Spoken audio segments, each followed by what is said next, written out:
kulan wanaagsan daawadayaal halkani waa telefishinka VOS ku soo dhawaada barnaamijka Saaki iyo VOS qodobada aad ku daawan doontaan waxa kamid ah Ra'iisul Wasaaraha Soomaaliya iyo shacabka Soomaaliyeed uga digay caabuqa COVID-19 ee soo laba kacleeyay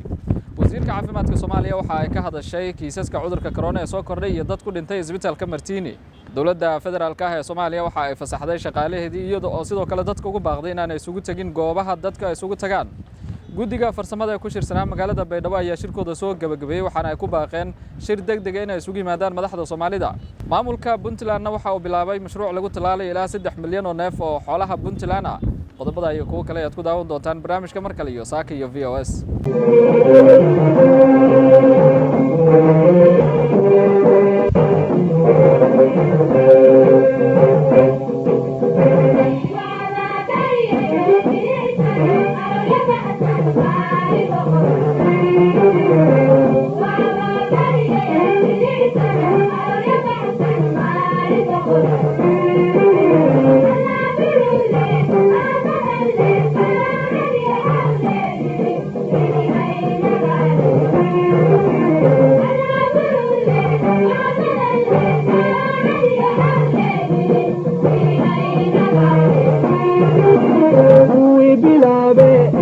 أنا كل بلون داود يال رئيس الوزراء حكومة الصومالية محمد حسين روبلي يا شعب كصومالية دوجد جاي إن عذر كوفيد 19 أي كدك تونادان إسلامر كان وحا وكذا البضي إن أي إلاليان نظام كاي وزارة عافمات كود جيسي سلوا حكم يفا في عذر كا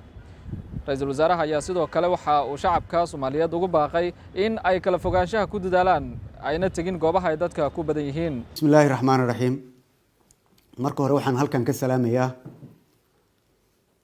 dhammaan shacabka Soomaaliyeed meel kasta ay joogaan assalaamu calaykum waraxmatullaahi wabarakaatu walaalayaal sida aad la socotaan waxa soo laba kacleeyay xanuunkii halista ah ee coronavirus ama COVID-19 maalmihii la soo dhaafay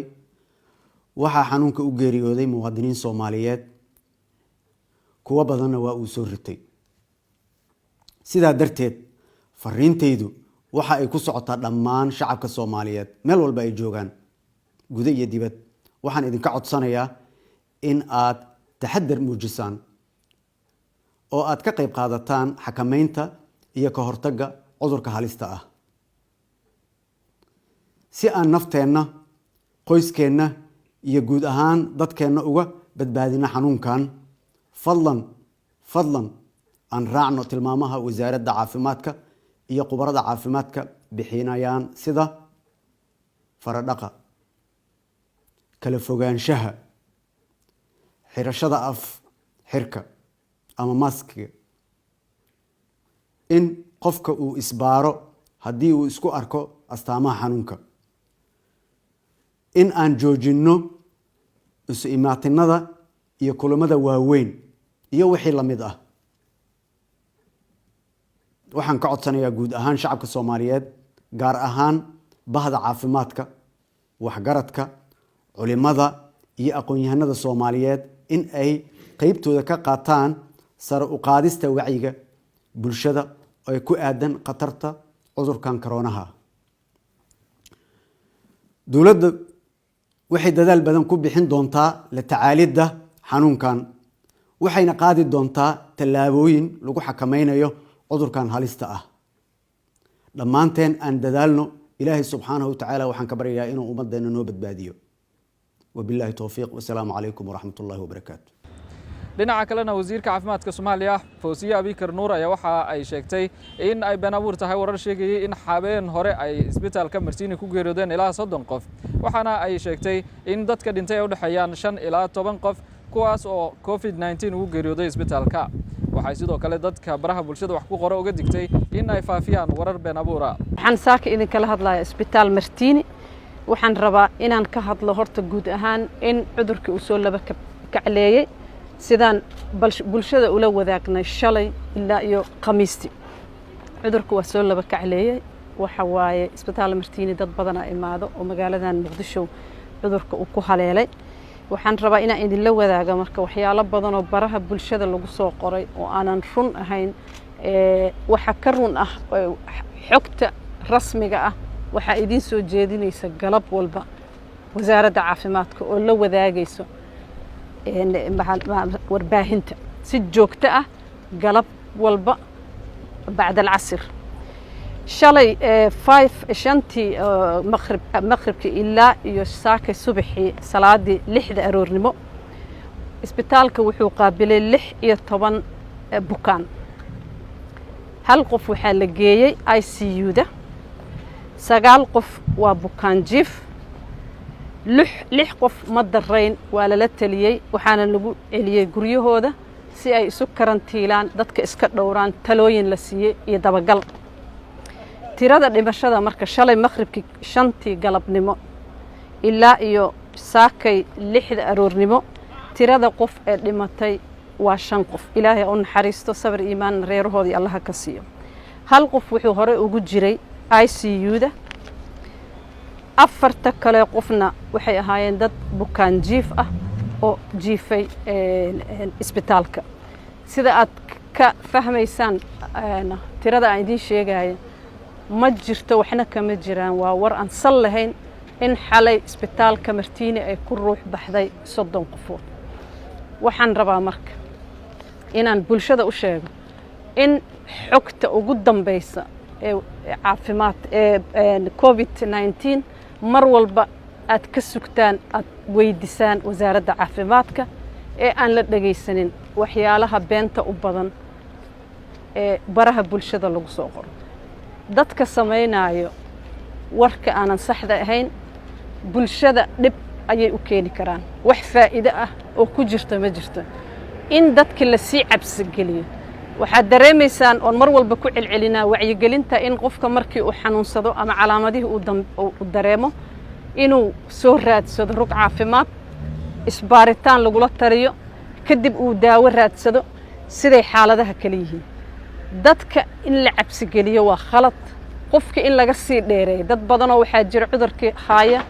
oo aanan isbitaalada tegin dadkaas ihsaan uma sameynayaan dadka beenta faafinaya argagax ay khalkhal ku ridaay balse waa ka sii fogeynayaan qofkii inuu isbitaal raadsado fadlan aan iska ilaalino wax bulshada wax u dhimaay haddaadan waxba u tareynin waxba ha u dhimin ha faafinin war aan sal iyo raad lahayn ma jirto cid u dhimatay oxygen la'aan oo isbitaal Martiini ku jirta oxygenka waa yimaadaa meelo badan uu ka kala yimaadaa marmar ciriiri waa galaa laakiin cid u dhimatay ma jirto marka waxaan ka codsanaynaa dadka walaalaha Soomaaliyeed in ay dhageystaan xogtana ay ka helaan sidii caadada ahaydna aan toos idin la wadaagi doona iyo baraheena bulshada wasaaradda caafimaadka ay kala wadaagaan xogtii ugu dambeysay waa waajib mar walba inaan ku celcelino in la taxadaro in afka la xirto in gacmaha la iska dhaqo in la kala ilaaliyo bulshada meelaha ciriiriga isugu imaanaya qatarteedeeda leedahay ilaahay ha naga haayo waxaan arkaynaa kan inuu ka xoog badan yahay kii hore baaritaanna socdo dibadda loo diray saambalo badan sida loo ogaado bal viruska naftirkiisa waxa cad dadka qubaraada ay ku celceliyeen in isu gudbiskiisa uu aad u sahlan yahay marka waxaan ku talinaynaa in la kala dheeraado meelaha ciriiriga in la iska dhowro in nadaafadda iyo gacmo dhaqashada lagu dadaalo. wasaaradda shaqada iyo shaqaalaha xukuumadda Soomaaliyana waxa ay fasaxday shaqaalaha dawladda iyadoo oo sidoo kale ka digtay in dadku ay meelaha la isugu tagaan. warqad ka soo baxday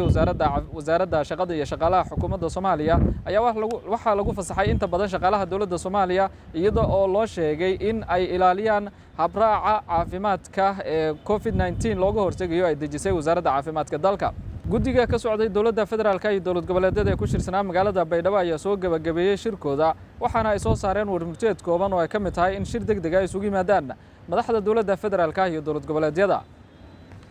kulanka guddiga oo ka dhacay magaalada Baydhabo ayaa waxa ay ku soo saareen warmurtiyeed ka kooban 5 qodob kuwaas oo kala cabasho laga muujiyay guddiga doorashada dadban ee dawladda Soomaaliya sameysay, xal u helidda guddiga doorashada Somaliland, xaaladda gobolka Gedo iyo sidoo kale adkeynta qoondada haweenka iyo sidoo kale jadwalka qabsoomidda doorashada.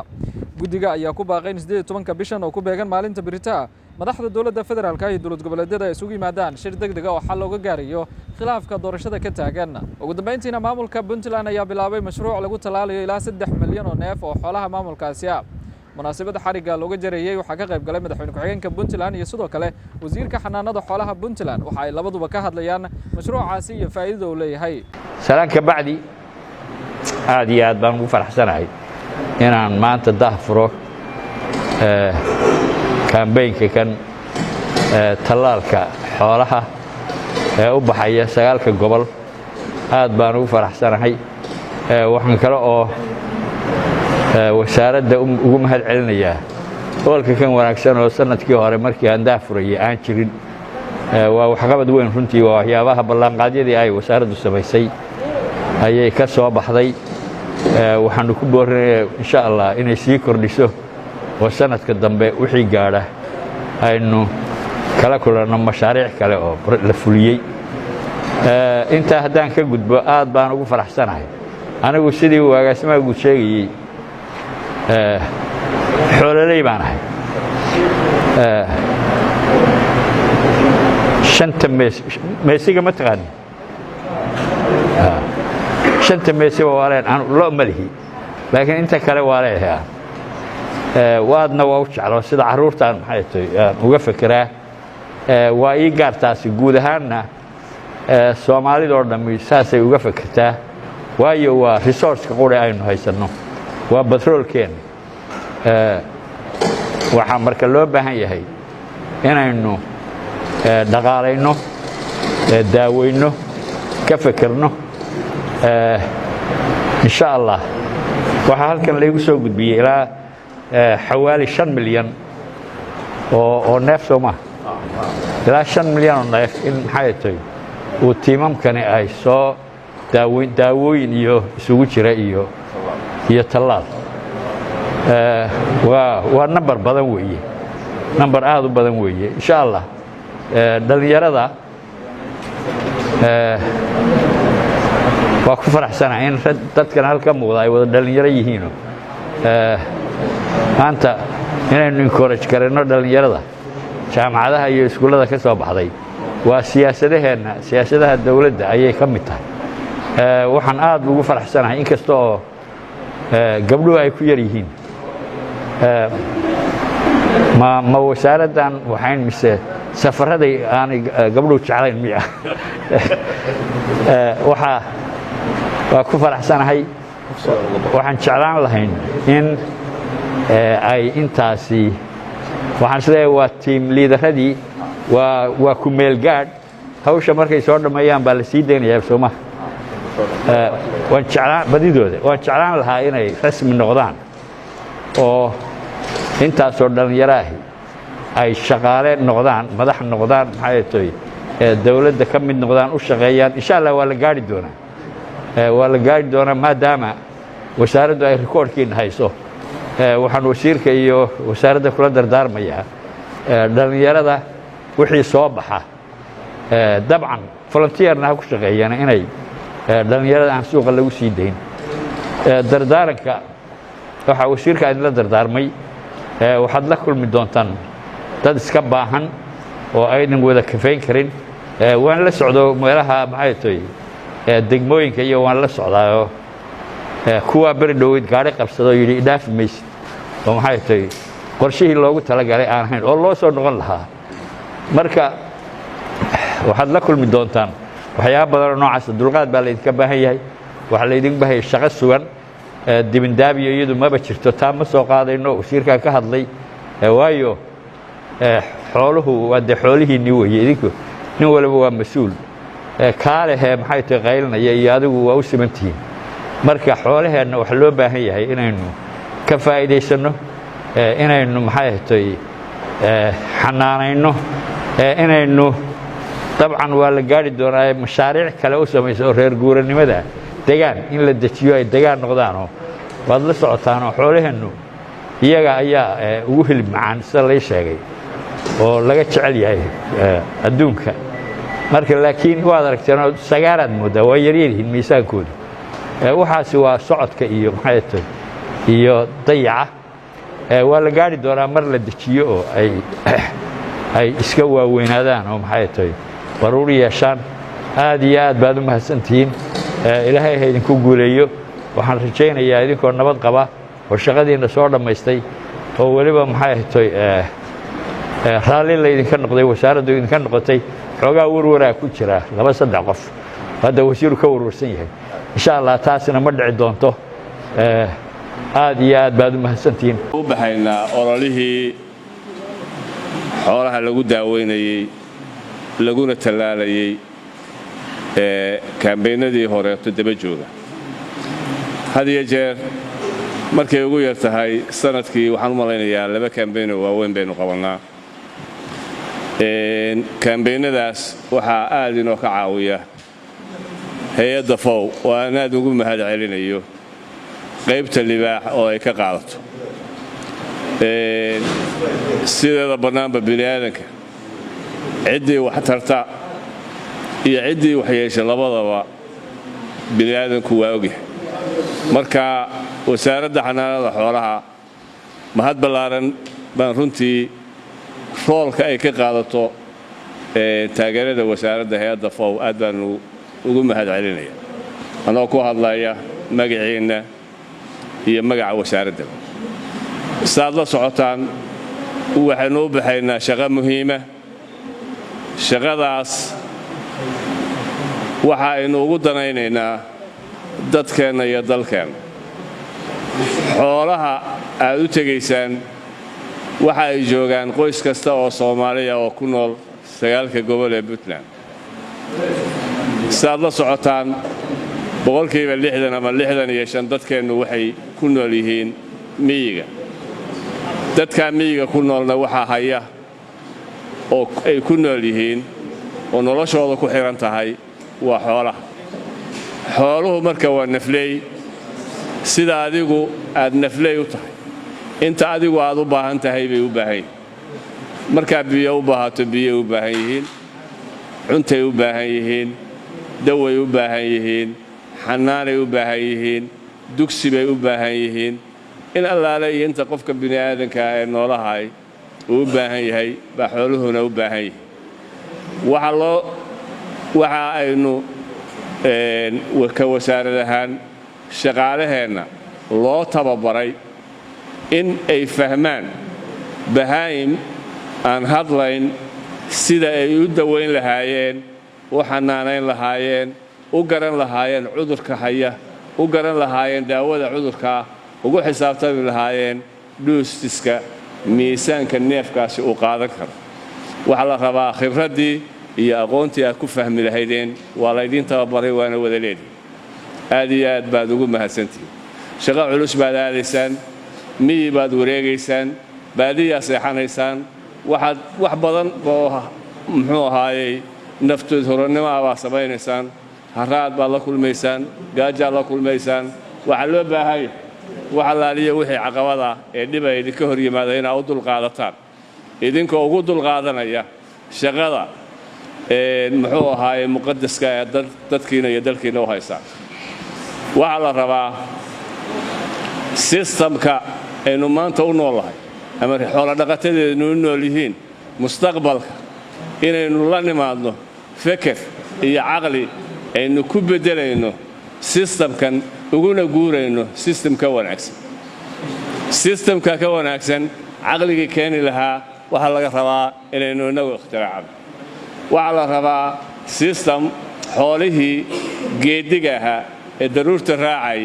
ee halkan maanta ka guurayay maalinta labaadna wax degayay muxuu ahaayey meel meeshii aad uga fog ee joogtada ah yacni sadcaal joogtada ah dad iyo dunyaba ku jiray waxaa la rabaa inaynu ka beddello noloshii adkayd ee dadka iyo dunyaduba ay qabeen oo u beddello nolol deggan noloshaa deggan istiraatiijyadii iyo qaabkii iyo waddadii loo mari lahaa baa la rabaa fikirkeeda inaynu la nimaadno u jeexno ummadda caalamkana la socodsiinno si aynu ugu gudbinno sistamkaasaanu ku noolaan jiray waxaanu rabnaa inaanu sistamka uga guurro waxaan rabnaa annagaa soo diyaarsanayna habkii iyo qaabkii mustaqbalka nolosha ilaa nolosha aanu muxuu ahaayey isugu beddeli lahayn marka waxaadna rabnaa inaad naga caawiso ciddayna ka caawin karta markaasaynu muxuu ahaayey inuu halkaa ka gelaynaa laakiin waxaa la rabaa adigu soomaalidu waxay tidhaahdaa nin waliba biyihiisa ayuu gacmihiisa ayuu biyo kaga dherga inaynu inagu la nimaado fikirkii iyo caqligii aynu noloshan aynu hadda ku jirro kaga guuri lahayn oo nolol mustaqbalka ka wanaagsan aynu ugu guuri lahayn dhakhaatiir baa tihiin waxaa laydiin tababaray bahaayimka aan hadlayn inaad la sheekaysataan waxaa laydiin tababaray kuwa ku nool bahaayimka aan hadlayn inaad la sheekaysataan caqli ka qaadataan wax badan oo dhakhtarku baa laga yaabaa aanu waayo aragnimada u lahayn inuu kaa reer miyiga xoolo dhaqatada ah 50 sannadood ama aabbihii ka dhacday xoolaha waayo aragnimada uu leeyahay iyada lafteedu waa muhiim waa aqoontuna waa waayo aragnimo la ururiyey inaad idinka laftiinnu ka faa'iidaysataan aad iyo aad baan muxuu ahaayey waxyaabaha dhibta keeni kara ee matal reer miyiga matal waxaa laga yaabaa dawo malaayiin dollara baa sidaan oo la wareegaysaan qayb ka mida dadka baad la kulmi doontaan oo laga dhaadhiciyey fikrad khaldan daawadaas ay dadkaasu sidaan waa sun ama xoolaha yaan lagaga dhifo waxaad arkaysaa mid xoolihiisu sanbab qabaan oo dhimanayaan iyo mid xoolihiisu ay caafimaad qabaan labadaas maxay ku kala gedisan yihiin waxaa laga yaabaa midna xoolihiisii wuu tallaashay midna wuu diiday tallaalka laakiin waxaa la rabaa dadkii in loo caqli celiyo wax loo sheego la fahamsiiyo laga saaro wixii khuraafaada oo maskaxdooda ku jira waayo waxaa jira oo aan ognahay gobollada qayb ka mid ah ama meelo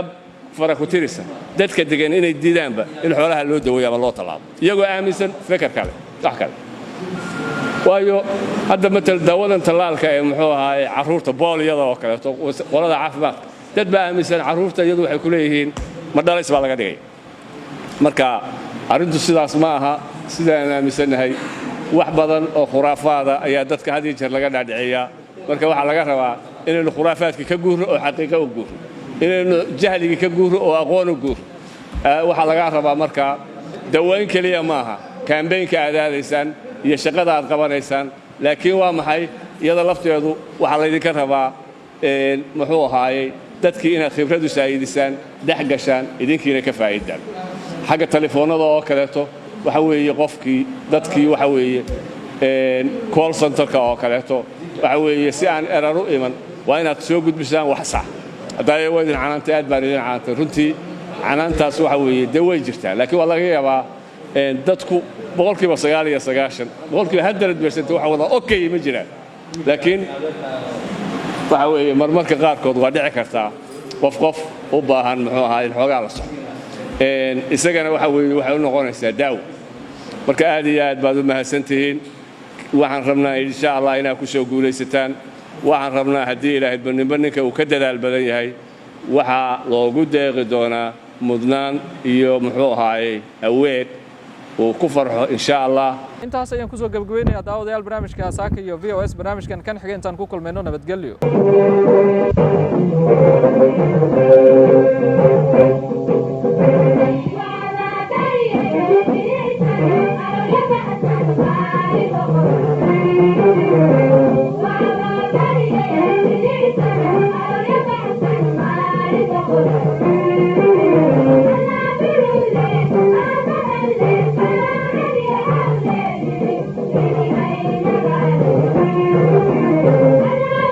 Thank you.